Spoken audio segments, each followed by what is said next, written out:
ইলিশ মাছের তো অনেক রকমের পদ খেয়েছেন। আজ আমি যেভাবে ইলিশ মাছকে রান্না করব, একবার এইভাবে রান্না করে খেয়ে দেখুন। রেস্টুরেন্ট বা ধাবাতে গিয়ে এই পদটা কিনে খাবেন না, খুব সহজেই বাড়িতে বানিয়ে নিতে পারবেন। স্বাদও হবে অসাধারণ। তবে চলুন ইলিশ মাছের এই পদটা আপনাদের সাথে শেয়ার করি।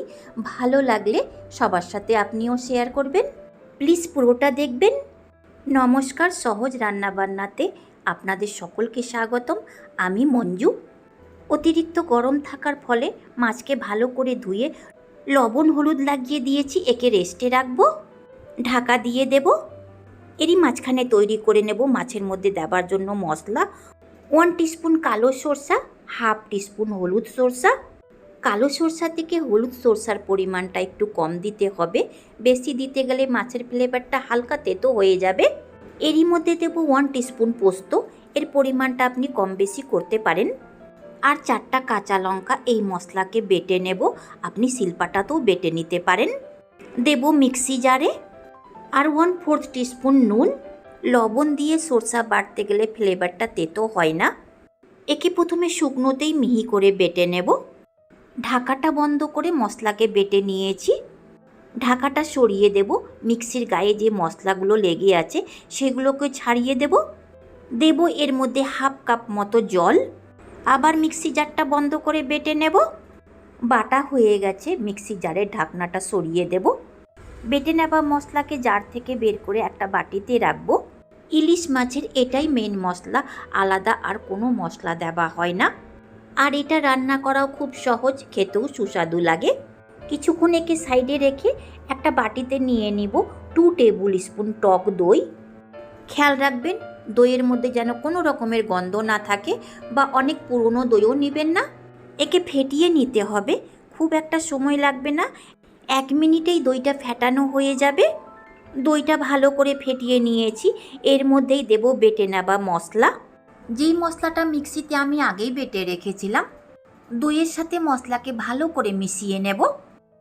মাছকে ভাপিয়ে নেবার জন্য এরকম একটা বড় বাটি নিয়েছি, আপনি এর বদলে টিফিন বক্সও নিতে পারেন। এই বাটিতেই দেব নুন হলুদ লাগানো ইলিশ মাছ। একটা একটা করে সাবধানে ইলিশ মাছগুলো বাটিতে রাখতে হবে। যদি এই ইলিশ মাছ ভাপা আপনাদের ভালো লেগে থাকে তো অবশ্যই একটা লাইক দিবেন। মাথাটাকে আলাদা করে নিলাম, এটা ভাপাবো না। বাটিতে রাখা মাছগুলোর ওপর দেব বেটে নেওয়া মশলা। একটু ছড়িয়ে দেব যেন সম্পূর্ণ মাছের মধ্যেই মশলাটা যেতে পারে। আর মিক্সি জারের মধ্যে অনেকটা মশলা লেগেছিল, অল্প পরিমাণে জল দিয়ে ধুয়ে দিয়ে দিলাম। আর খুব অল্প পরিমাণে হলুদ পাউডার, আর খুব অল্প করে নুন। অল্প করে মিক্সি ধোয়া জল দিয়েছি তাই নুনটা দিলাম, আপনি নিজের স্বাদ মতো দেবেন। এর মধ্যে দেব সরিষার তেল। আমি 4 টিস্পুন সরিষার তেল দিয়েছি, আপনি পরিমাণে বেশি দিতে পারেন। এই মাছের মধ্যে সরিষার তেল ব্যবহার করবেন, খেতে ভালো লাগবে। ওপর থেকে দেব কাঁচা লঙ্কা চিড়ে।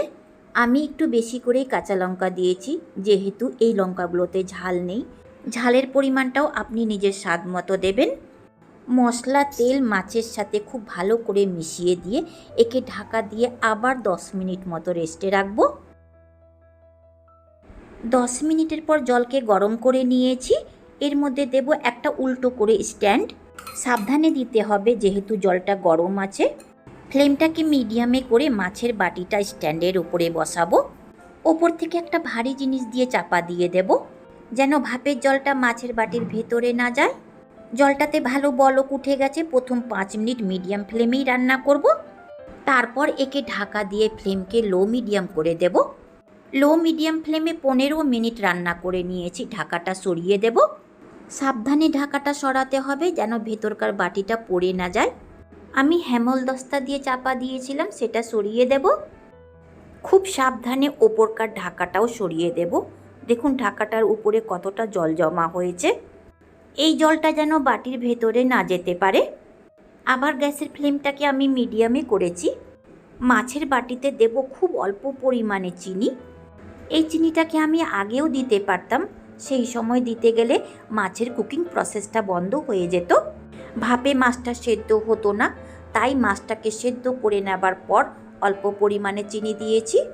আর চিনি দিলে এর স্বাদটাও ব্যালেন্স হয়ে যাবে, যেহেতু এর মধ্যে টক দই আর সরষা দেওয়া আছে। আগেই বলেছি সরষার ফ্লেভারটা একটু তেতো হয়। আবার ঢাকা দিয়ে ওপর থেকে ভারী জিনিসটা রেখে মিডিয়াম ফ্লেমে খোলাতেই এইভাবে রান্না করে নেব। আরও 4-5 মিনিট রান্না করেছি, জলটা শুকিয়ে গেছে। ওভেনকে অফ করে বাটিটা কিছুক্ষণ এইভাবেই গরমে থাকতে দেব। 2-3 মিনিটের পর ওপরকার ভারী জিনিসটা সরিয়ে দেব আর বাটিটা কড়াই থেকে বের করে নেব। গরম বাটিটা রাখবো স্ট্যান্ডের ওপর আর ঢাকাটা সরিয়ে দেব। তৈরি হয়ে গেল দই ইলিশ ভাপা রেসিপি। এটা সেদ্ধ হয়েছে কিনা কিভাবে বোঝা যাবে? দেখুন কাঁচা লঙ্কার কালারগুলো চেঞ্জ হয়ে গেছে। এটা দেখে আপনি নিজেই বুঝতে পারবেন মাছটা সেদ্ধ হয়ে গেছে। আর এই ঝোলের মধ্যে আঙুল দিলেই গরম মনে হবে। একে গরম গরম শুকনো ভাতের সঙ্গে পরিবেশন করে খেয়ে দেখুন, দারুণ সুস্বাদু লাগবে। দই ইলিশ পরিবেশন করে নিয়েছি, ভালো লাগলে সাবস্ক্রাইব করবেন। শেষ পর্যন্ত দেখার জন্য ধন্যবাদ।